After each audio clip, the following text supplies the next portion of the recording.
Hey guys, so I'm back with Sector 3 today. So this is obviously the third sector in the Conquest series we're playing to unlock Luthen. So we're going to go through the feats, the mini-boss feats, the boss feats as usual, and I'll show you what teams I am using for each one. So before we hop in though, I do want to say thank you so much to my patrons. I really do appreciate your support. Definitely doesn't go unnoticed. And now let's look at these Conquest feats for this sector. So a lot of these are honestly really straightforward. Defeating 35 enemies with any Han, so any Han Solo, and there are 5 in game, so you can, fun fact, take a full squad. Winning 10 battles with full squad of Separatist units, really straightforward. Gaining accuracy up 50 times, also very straightforward. That's a buff, which is a lot easier to get done, in my opinion, than debuffing. And then we adapt or die 50 times. So that can only be done with Iden. She's the only one that can get it done. So you have to have her in order to make that happen. Okay, so let's look at the gameplay and we'll get started. All right, so really basic one to start with is a full Separatist team. I really, really love using Grievous in Conquest. I find that he works really well. And so you're just going to go in with your typical Grievous team. I like to sub in Newt as the 5th. I just find that it gives you a little bit more control, especially if you do have Zealous Ambition discs, since he is a support character. So he hits a little bit harder. The extortion is helpful. And just find all around it works really nice. You're able to target lock enemies, so you're able to kind of keep control of the battle that way because you don't have any turn meter gain happening or anything like that. So I just find that it's a really good way to have control. You don't need the whole team to survive. That's another great thing with this. You just have to win the battle, and you need to do it 10 times with your Separatists. So really straightforward. That's pretty much who I use, though, for that. Okay, so let's look at accuracy up. So I don't have any as of yet. And this isn't going to be, this team in particular that I'll show you isn't going to be the best way to farm this, but it does double dip with a global feat if you need to worry about it. So if you want to do the 4 Gungans on your team feat, you can go in with like a Rey lead, since she'll keep them alive for a little bit longer, and you do want them to be alive a little bit longer so you can get accuracy up. Now the downside here is the Gungans, I believe it's Boomadir that has it. He only has a single target accuracy up, so he's going to target another Gungan ally, and that is the ally that's able to get accuracy up that way. So it is a little bit annoying, and obviously just a slower way to farm it since you can only get it 1 Gungan at a time.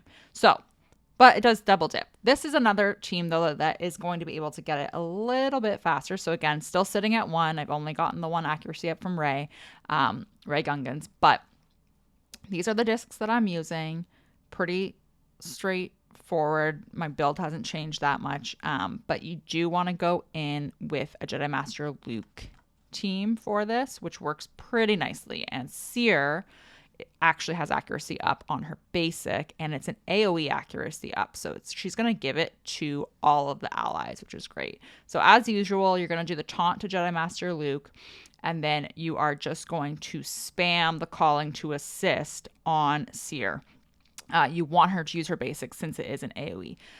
Hermit Yoda and Shakti, if you don't know by now, they're both able to call other allies to assist with their special abilities if you can't use the leadership one for whatever reason. So here we can call the assist on Cere even though we couldn't use the leadership.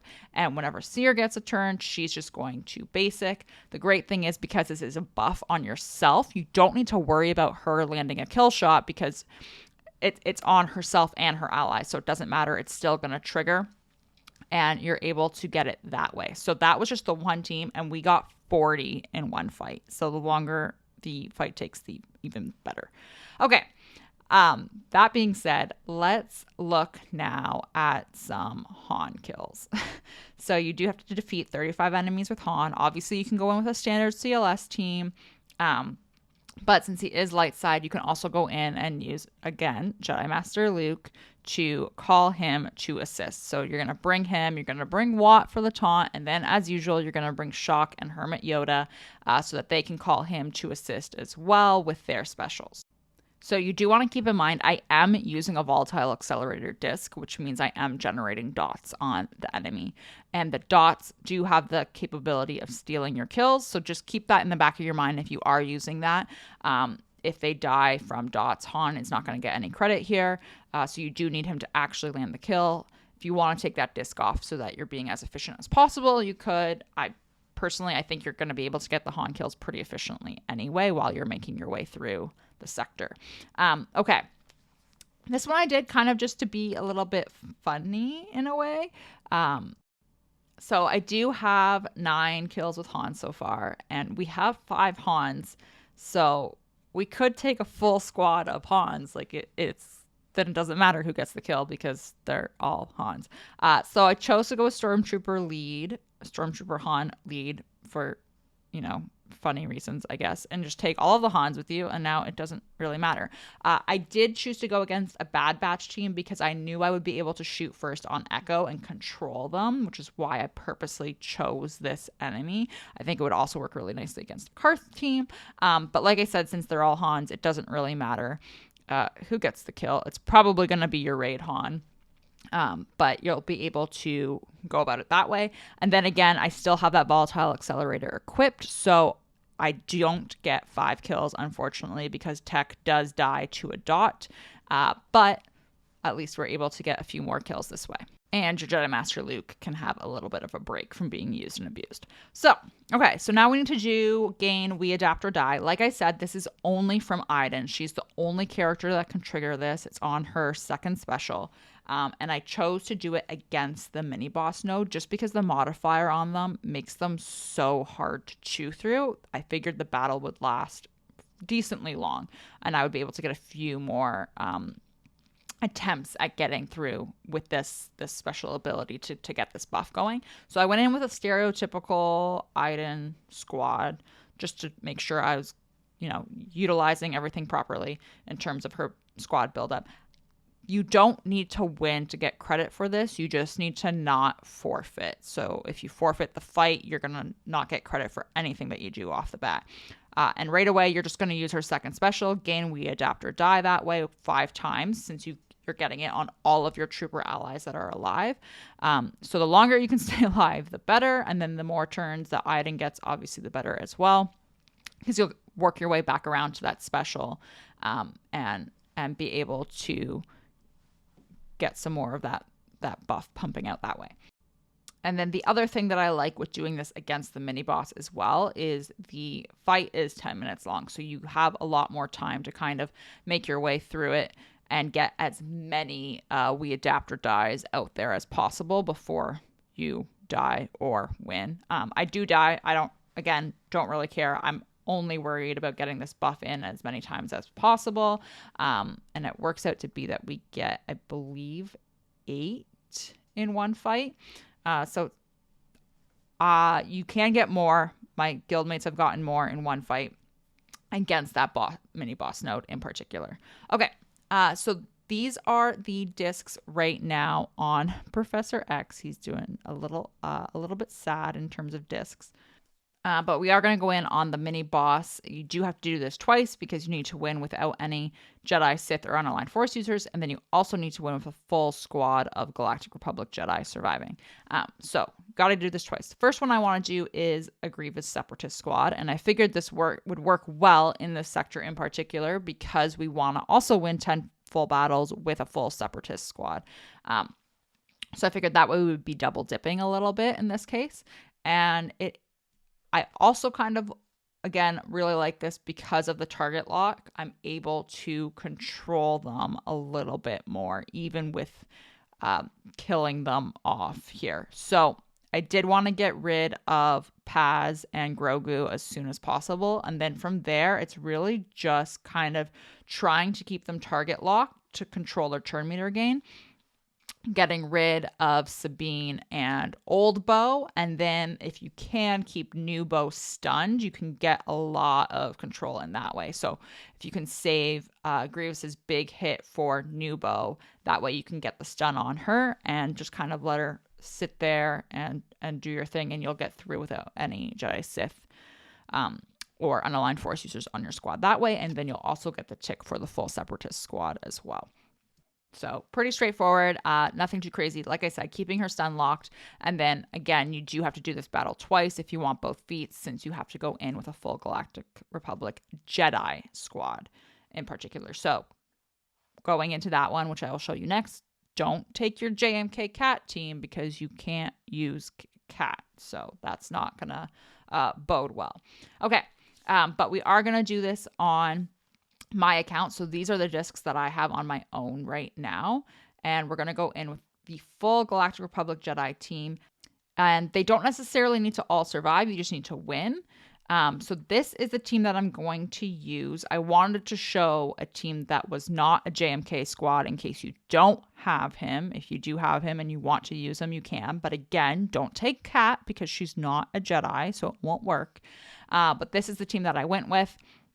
Grandmaster Yoda and Shock are going to hit decently hard with the Zealous Ambition discs. And then I wanted to dispel Paz, so no AoEs as of yet. Get rid of Grogu first, and then I was going to go back around and kind of like beat up on everyone.